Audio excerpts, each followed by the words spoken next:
So many moms feel stuck and isolated, like they've got to keep it all together and can't say how hard it really is. On Let's Get Real, we talk about the real stuff, motherhood, mental health, and everything in between, so you don't feel like you have to carry it alone anymore. Because in order to heal, we have to get real. If you're feeling overwhelmed, grab the Overwhelmed Mom's Guide. It's totally free and made to help you feel like yourself again. The link is in the show notes. Let's jump in. What if the work you do to heal your own heart could actually make the world a healthier, kinder place? It sounds idealistic, but according to today's guest, the same tools that heal broken families are the ones that can help heal a divided world. Phyllis Leavitt is a psychotherapist and author who spent over 30 years helping people work through trauma, family conflict, and disconnection.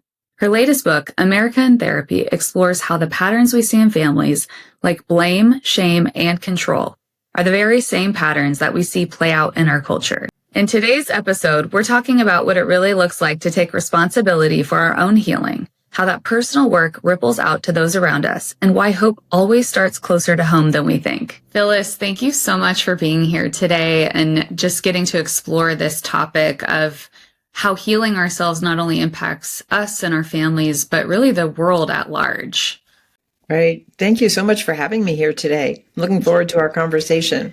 Yes. Well, as we get started and we're about to jump in on this topic, I would love to hear a little bit more from your perspective. Like when somebody begins the healing process themselves, whether it's from trauma, burnout, or old patterns, what is usually the first change that you see within them? That's a great question. I think the first change I see is relief, like some relief to have some place to actually process what they've been holding on to or trying to survive or white knuckling their way through or hiding for so much of their life. So I think there's some relief of feeling like there's someone I can talk to. There's someone I can be vulnerable with. I don't have to look good. I'm not going to be judged. So I think relief. And then I think that relief, not necessarily in the first session, but over a short period of time, hopefully there's a beginning of feeling of trust so that, because most of us, I think, survive whatever the difficult elements of our conditioning are with a certain amount of self-judgment, unworthiness. It was my fault. I'm not a good person. I'm failing to thrive, or I can't make a good relationship, or whatever it is. And I think that we hold on to that self-criticism almost as a defense mechanism to work with someone, to be with someone who's really not judging you, who wants to know what's the cause of what you're suffering from right now. What happened? What meaning did you make from that? And holds a space of whatever happened to you is not who you are. There's an essential you underneath all the conditioning. And of course, sometimes there's good conditioning too.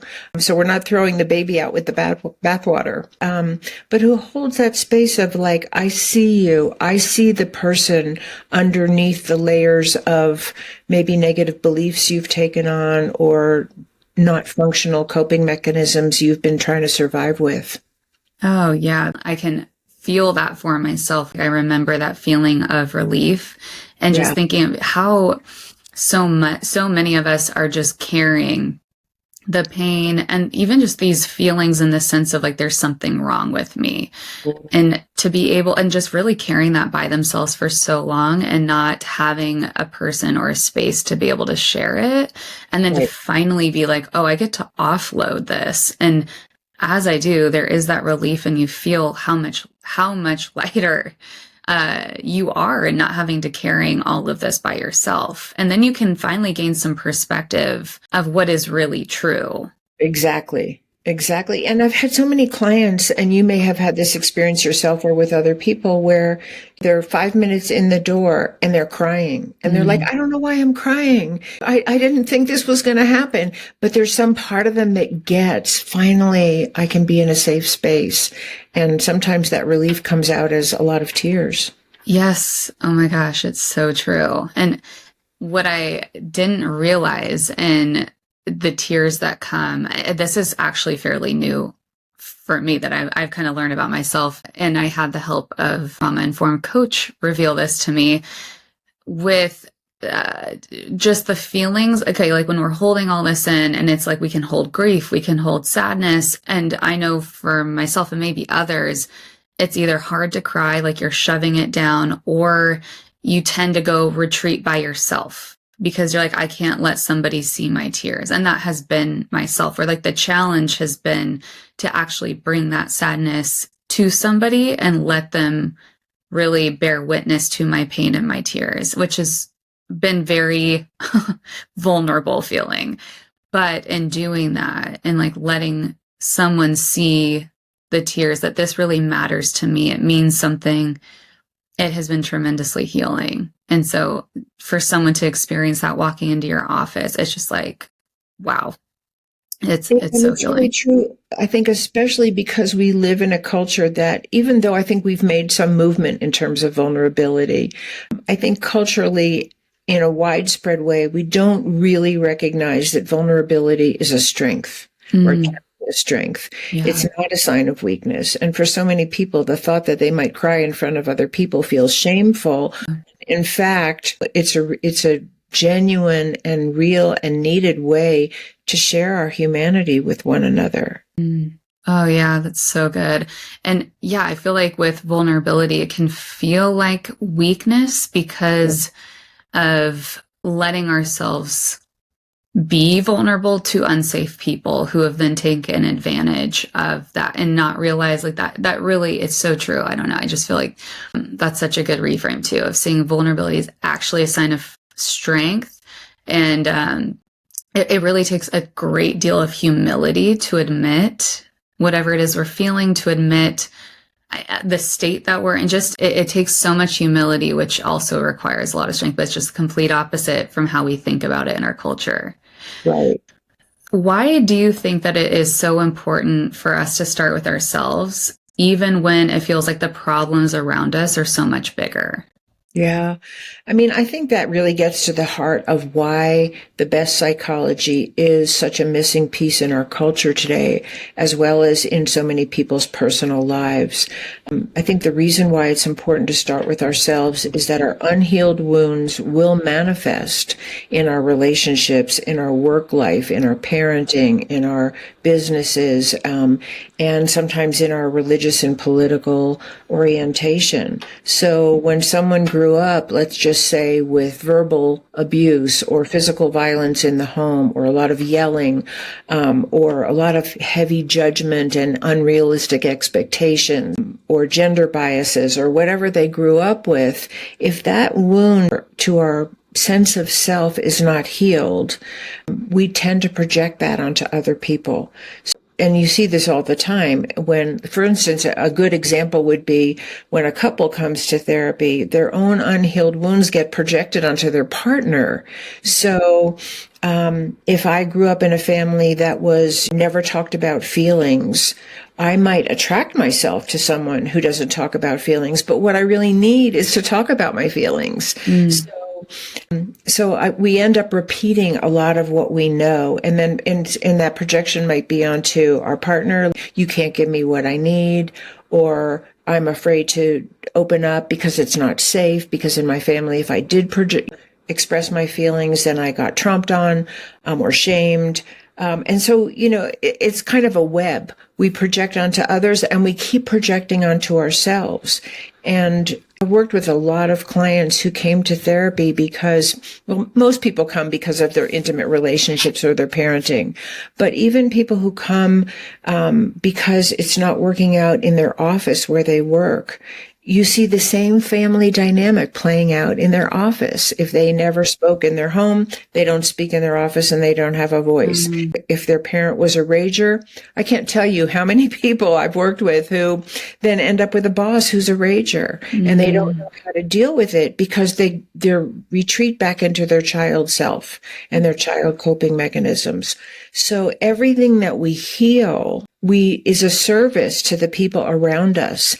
And for people who have a large influence, maybe run a huge company, are a teacher in a classroom, or who have even a wider influence. Maybe they're an elected official or they run a church or whatever. If we don't heal our own wounds, we tend to repeat them and we tend to act them out on ourselves and other people. And if those wounds are really severe, then you see parents who beat their own children. Sometimes you see religious leaders who are highly judgmental of the people in their congregation because they're just repeating what they know.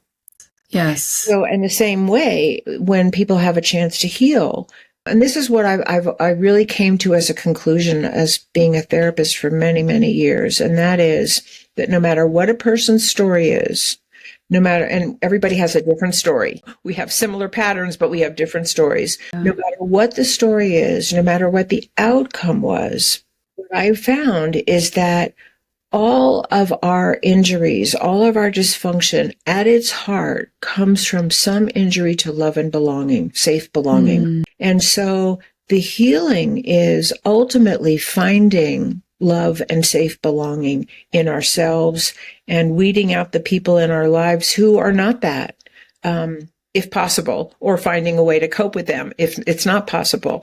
But to keep that sense of love and safe belonging within ourselves, because the more we embody that, the more we give that to other people. And that's the ripple effect. That's so good. Because, I feel like it's a big misconception. We can think that what we experienced and what we went through, it stays with us. Right. And it doesn't. We think it does, but we don't even realize the ways that we are reacting out of the woundedness or the things that we say, or we're like, oh my gosh, I can't believe that came out of my mouth. Or why do I feel like, I'm 6 years old again with a raging boss that's you know what I mean? And we don't realize how it does not end. It doesn't just, we can't contain all of that. We can't just keep it to us, that it does have an impact with how we show up in the world, whether it's in our romantic relationships, with our friendships, with our kids, in the workspace, in our community, everywhere. But it's just so interesting how I feel like that's kind of one of them, a big lie that we think, oh, we don't have to talk about it. We don't have to deal with it. We don't have to address it. And then we wonder, well, why am I reacting like this? Why am I getting so upset? Why am I so terrified? Why do I, you know what I mean? We don't want to look at the past, but then we shame ourselves for the way that we're acting in the present, instead of getting curious about it and saying, I think there's some connection here. There's a reason for this. And it's part of these experiences I've had. It's part of being human.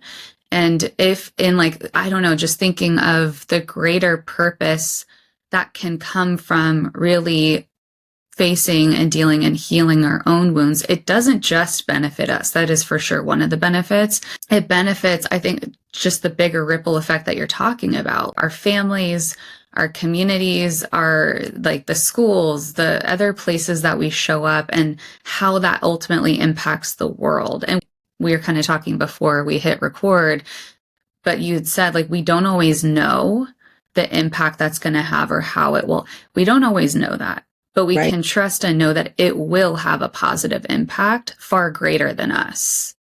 Absolutely. I mean, I think that makes me think back to an English teacher that I had in high school who I always loved writing. And so English was one of my favorite subjects. And I guess I wrote good papers. But she really affirmed me in a way that reflected back to me that I had some kind of value as a writer when I was a junior in high school or whatever. And that stayed with me.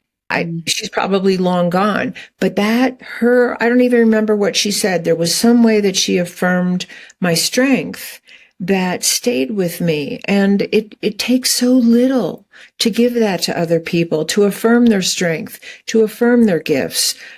And we have no idea what the ripple effect might be in their life. I had a client who I saw when she was 13 years old. She called me when she was in her 30s, and she said, I became a therapist because of my work with you. I would never know that. We don't know. Yeah. And we don't have to know. It's okay. We just be in our own integrity and be our own true selves, and the ripple effect will go wherever it goes. And I don't say that to pat myself on the back. I'm just saying these are things, If nobody ever tells you, you might not know. And what a gift to really highlight other people's strengths. Mm-hmm. Yeah, exactly. I think that's a great example, though. And it's not like we're doing this to seek out that as the reward. No. And it is in the day. I feel like even though we don't know the outcome of what it will look like, we do get to experience the benefits of it in many different ways. Even if it's just getting to show up in a more peaceful way, like version of ourselves. We're able to be more at peace, or we're not as anxious, or we're able to have more compassion. We're able to sit with our kids and their big emotions. There's just so many gifts that come out of doing our own work. Right. One of the things that you had mentioned earlier that I would love for you to expand on is how you were saying that this is actually a powerful act of service. Can you expand a little bit more of what you mean by that? You mean your own healing is a powerful act of service? Yes. Yeah. Your own healing. Yeah. Yeah. I mean, I think in the ways that we were just talking about, if I become a safer person for you, if I become a more loving person for you or for the people around me, or I spread goodwill, one of the things that I found is, and I think this is the reason why I became a therapist, is, so often for people, when something helps us, we want to share it. And I think that's a natural outcome. How many people have gone through a recovery program from addiction and become addiction counselors because they want to give back the gifts of recovering themselves, coming back to their true selves, not being run by something that's deleterious to them. And so I think whether it's on a small scale, you're more compassionate with your own children, or, you're able to handle conflict with your spouse more, without so much upset, or you come back to the table and talk when you've had an argument and you're really wanting to work it out. This is service. This is service to humanity, because how do things change? They change from both an individual change, our own healing, that impacts the larger wholes that we're a part of. Because all the largest organizations, groups, governments, whatever, they're made up of individuals. And to the extent that those individuals can heal and do their own work, they're more likely to be more constructive, more loving, more just, more celebrating of diversity rather than condemning it. We just become... I've said this over and over again, I've never seen anybody actually dive into their healing work and become more hateful or more violent. It does not happen. Wow. They become more loving. They become more accepting. They become more patient. They are able to control some of their most intense emotions if they're not constructive. It doesn't mean we're not going to feel anger. It doesn't mean we're not going to feel sadness or despair or, frustration. But it means we begin to develop a choice on how we express those feelings or not express them in the world. Yes. Oh my gosh. That is really good. And hearing you even say that part of what makes up the larger group, even just looking in our society, whether it's politically or not, just any leaders, right? It's made up of individuals. And Right. For some reason, there's this picture as you're talking about there. We're like, oh yeah, when we can address and be able to see, hey, each individual, if they were to heal themselves, they will show up different. It will impact the way that we can be united in different things and completely change the way that they lead, the way that they are able to come together with different opinions and beliefs and all of that. So, Right. oh yeah, I'm just really glad that you've written a book, you're really diving into the work on this, because I personally haven't heard a whole lot about this perspective, and getting to address and see how this does affect our country at large, our nation, the world, in so many facets. So I'm really glad that you have talked about this. And here's a big one. In a healthy family, people are not violent. They don't just scream obscenities at each other. They don't beat each other. They don't sexually assault each other. They don't lock somebody out of the house. They don't shame them for having darker skin. We don't do those things in healthy families. We don't withhold food or resources or medical attention to Do you know what I mean? Like Yeah. we give to each other. And if there's conflict, which there inevitably is, because that's just the nature of human beings, that we don't always agree and we don't always want the same things at the same time. But when there's conflict in a healthy family, there is an underlying, if not spoken, commitment to nonviolence. And that doesn't mean someone will never raise their voice or never say an angry word. But in a healthy family, we come back to the table. We apologize. We make amends. We try to do better. We try to learn from our past behaviors to do something different in the future that's more constructive. And if you just take those principles of a healthy family and you apply them to a country, what would it mean if we were committed to nonviolence? We would have a different world. We would have a completely different world that really would provide the opportunity for people to be safe, cared for, and provided for. And in some ways, it sounds like Pollyanna thinking in the world we live in. But if we can do it in our individual lives, if people can heal and change their relationships in their individual lives, why couldn't we do it on a bigger? Yes, that's so true. You talk about the idea that what happens inside of families reflects what happens in society. Can you unpack that connection between the two a little bit more? Yeah, and I think it was one of the main motivations for me writing the book, because there's so many things going on in our culture and in our society today that are so harmful to so many people that are justified or denied or ignored or minimized or whatever happens to them. So working with families and working with family systems, even if you're working with an individual, you're still working with their family system that they came out of. And having done that work for so many years, it was impossible not to see. I worked with for the most of my practice, I would say 99% of the people that I saw were people like you and me, people who are raising kids, going to work, going to the dentist, walking their dog, I was working with a population of people who seem on the outside sort of okay. And to hear the suffering that was on the inside, a molest that they never talked about their whole life, or parents who were arguing all the time, or a parent who came home drunk and was passed out on the floor, or who became violent, that they never wanted to talk about because it felt so shameful. But all these things that really impacted their lives. And it became really clear to me that many, many people's homes are not all that healthy in America today. That we suffer a lot of intergenerational violence, abuse, neglect on a continuum from mild to very severe, that I think we don't really recognize as a culture, that behind closed doors, a lot of people are not living happy lives and they're just doing their best to survive. And sometimes they're not doing it well. Sometimes they pass it on to their children and they act it out in their workplace.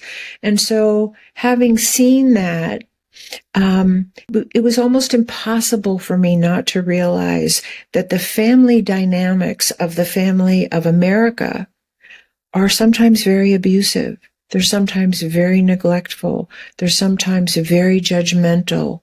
And some people see themselves as superior and other people as inferior, and that somehow justifies their right to take from them or exact injustice on them or deprive them of the necessities of life. And I say that because I really try to hold the therapeutic stance, which is, and it's hard not to have feelings about seeing people being hurt around you, just like it's hard for a child to see a sibling being hit or a parent being screamed at or locked out of the house. It's hard as a human being to be neutral, and I don't think we're supposed to be neutral, but to hold that stance of inside the perpetrator is an unhealed victim. And that's one of the things I talk about in my book, one of the many things, because we have to know that if we're going to heal as a society. We cannot continue to condemn people. We can hold people responsible, and I think we do need to hold each other responsible if we act out, but with the goal of healing. Where is that victim inside the perpetrator? And how can we reach them? Can that person actually be helped? Can they find some kind of healing and perhaps go back out into society as a contributing, safe member of society so that they can be better parents? They can be, that they can feel good about themselves. They can make a living, rather than, locking people up and throwing away the key and calling them bad. What an interesting perspective too, to say, to be able to basically humanize them and to be able to separate their actions from who they are. And where what I hear you saying is there is a level of responsibility and accountability that they are to, be responsible for their choices. And also there's hope of change and there's hope of healing, and that this doesn't have to stay and continue, where these two things can both happen. And I know there are several people who have shared their stories publicly of committing the most heinous crimes, and yet there being a personal internal transformation of healing where that is not who they are. That's no longer the things that they do. There is that true shift and change. I think it's very challenging and hard for people to be able to hold that. I think so too. Very hard, but that is where there is hope and change being possible. And it reminds me of something that you've talked about in your book, where you've mentioned that our national crisis, it's a reflection of unhealed trauma. And can you expand a little bit more, since we're talking on this, of how does individual healing become the antidote to that?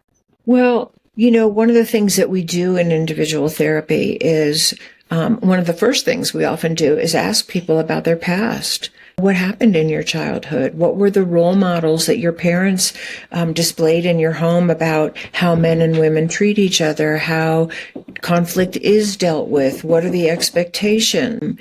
And if early childhood involves some kind of trauma or high level of dysfunction, then that's part of what you're going to be dealing with in the therapy, because the imprint of that is deep within the person, and it's formed part of how they cope in the world and how they see themselves. And the same is true for a country. We have a past. We came here, except for the native people that were already here. Everyone in this country is an immigrant or comes from immigrants.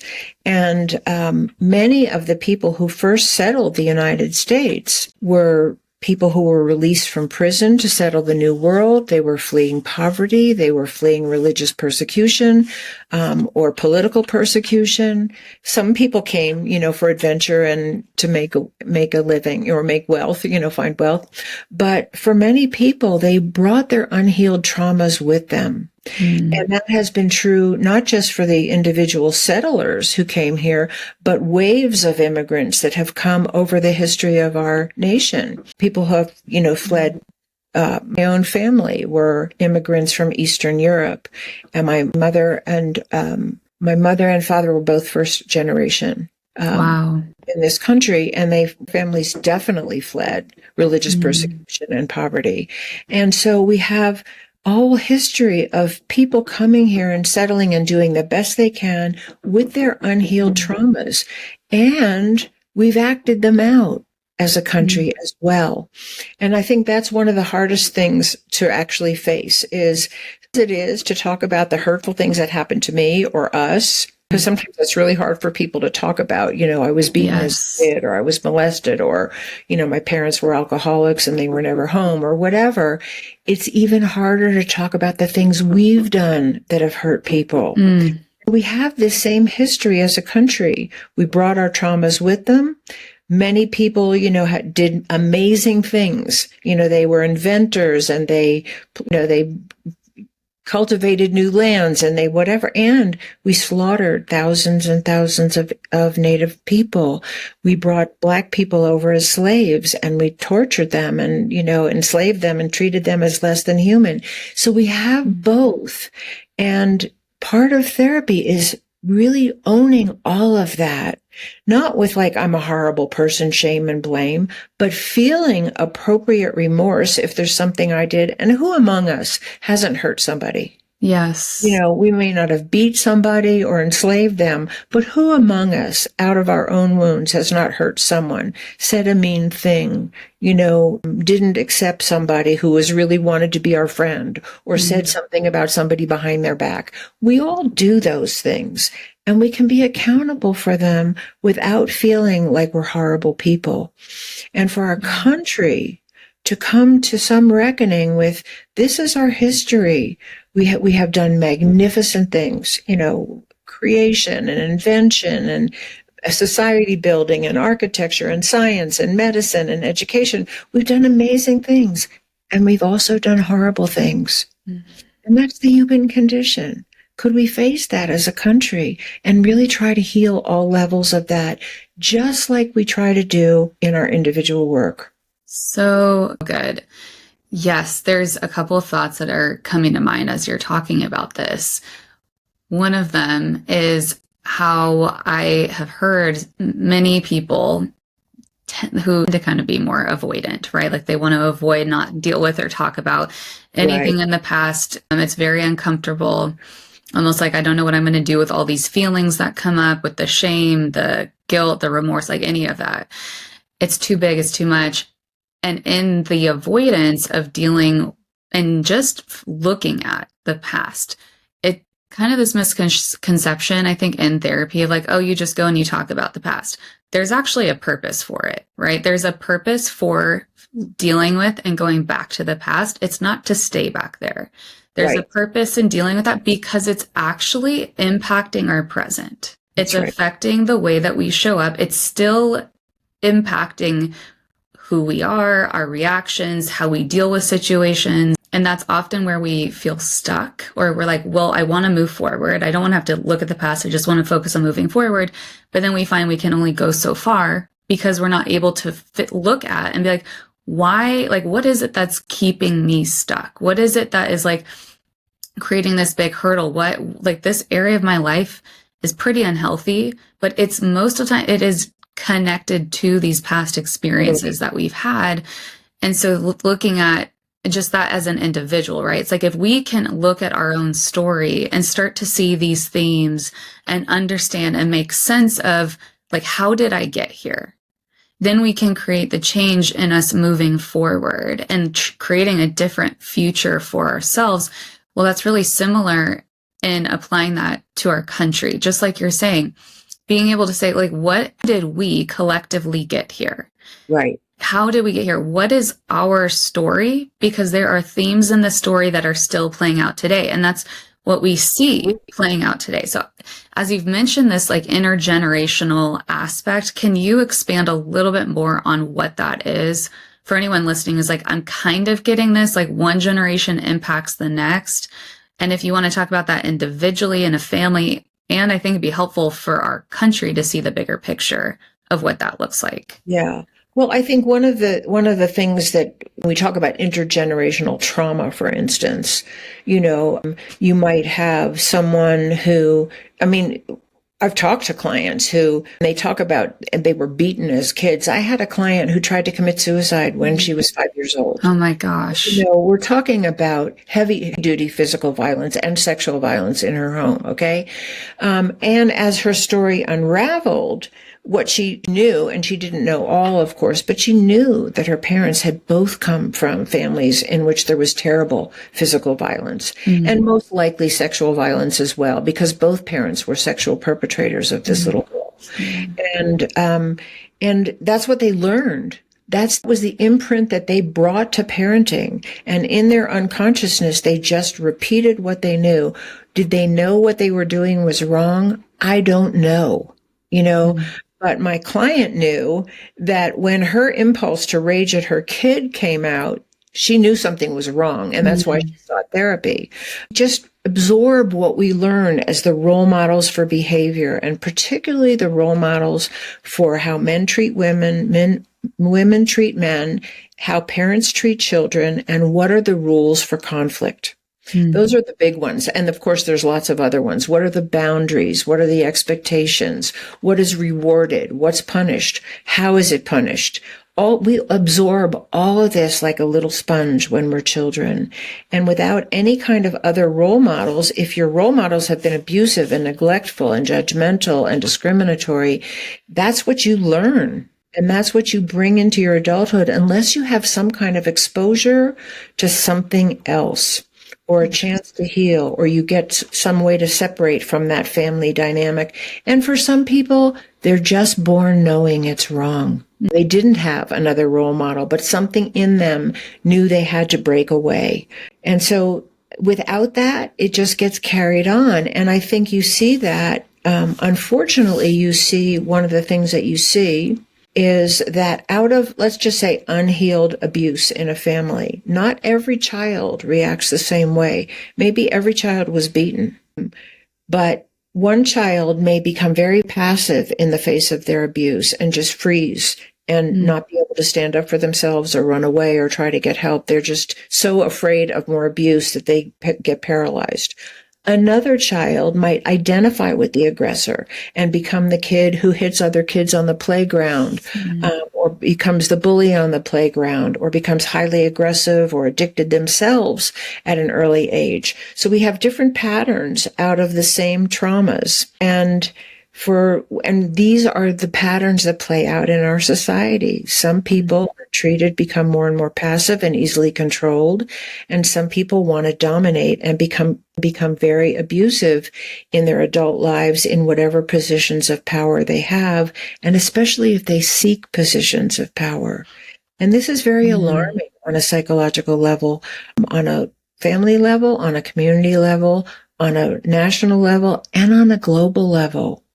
Yes, I could see that. I mean, it's basically the first thought coming to mind is trying to resolve or deal with their unfinished business in these really unhealthy ways. And that can be so destructive on small and large scales, like when they're pursuing, you know, just that need for power, or feeling like I won't ever feel powerless again or helpless again. Exactly. And then it just is like a wielding of this in such destructive ways. Well, if somebody feels like the world's just too far gone, what gives you hope that change is possible? Well, I think we're at a scary time. I think honestly, we are at a scary time because it's not just the United States, but many countries are behaving in very destructive, violent, lethal ways toward their own citizens and toward people around the world, and toward the environment as well, that we all depend on to live in.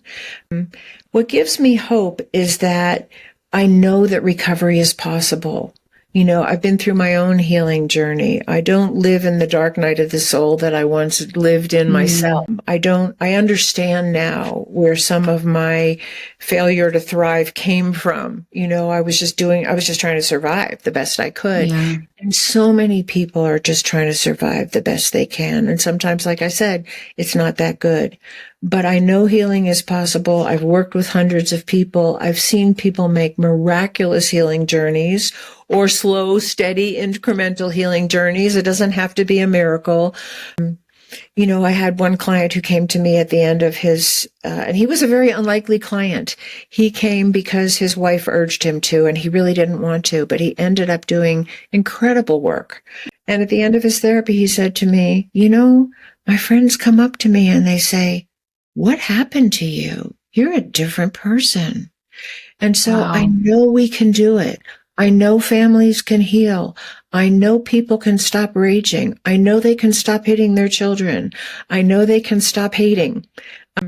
Is it hard work sometimes? Yes. Is it worth it? Yes. So yeah, the hope is that I really believe we're all born innocent, beautiful, loving human beings. Science tells us we're wired for love and connection.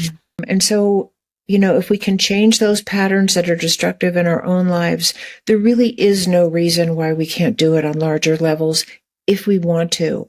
If we know the cost of not doing it, and we know the high level of reward for doing it. Yes, gosh, that's so good. And it is hopeful, and you've seen this time and time again. And again, knowing that what happens individually with one person affects the collective as a whole. Like, it affects so many more than just the one person.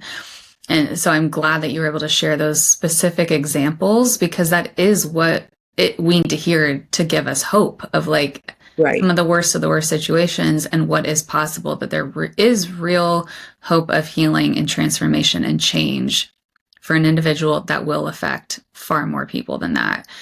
Well, as we are coming to a close, where can people connect with you and learn more? Yeah. Well, let me just say my most recent book is called America in Therapy, A New Approach to Hope and Healing for a Nation in Crisis. And I would love people to read it, because it really outlines the psychology that many of us have grown up with, that's affecting our country, and what are some of the most important healing things that we can all participate in on whatever level of influence we have. They're all in that book. But people can find me on my website, which is my name, Phyllis Leavitt. It's PhyllisLeavitt.com. On all the social media.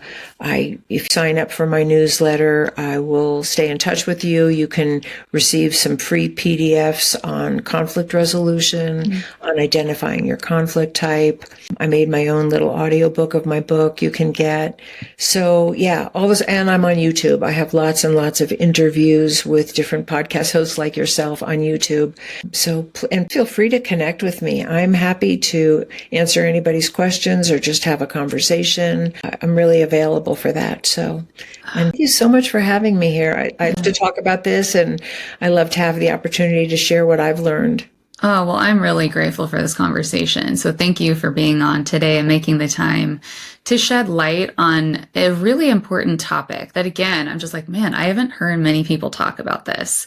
So it is really important. I think it's just giving us, at least for myself, more purpose in the individual work that I am doing, like being able to see a bigger scale of how this is impacting not just me and my family, which for me has been like, okay, that's worth it, but also community and the world as a whole. So thank you so much, Phyllis, for being here.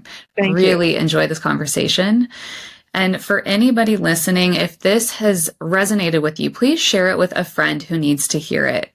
Thank you so much for listening, friend. I cannot wait to talk with you next time. Thanks for listening to Let's Get Real. If you've been feeling stretched thin, stuck in survival mode, or like you've lost yourself in motherhood, I made something just for you. It's called the 𝗙𝗏𝗋 Mom's Guide, and it's totally free. Inside, I walk you through simple steps to help you reconnect with who you are, find a bit more breathing room in your day, and start to feel like you again. You can grab it now. Just click the link in the show notes. You don't have to keep doing this alone. Let's take the next step together.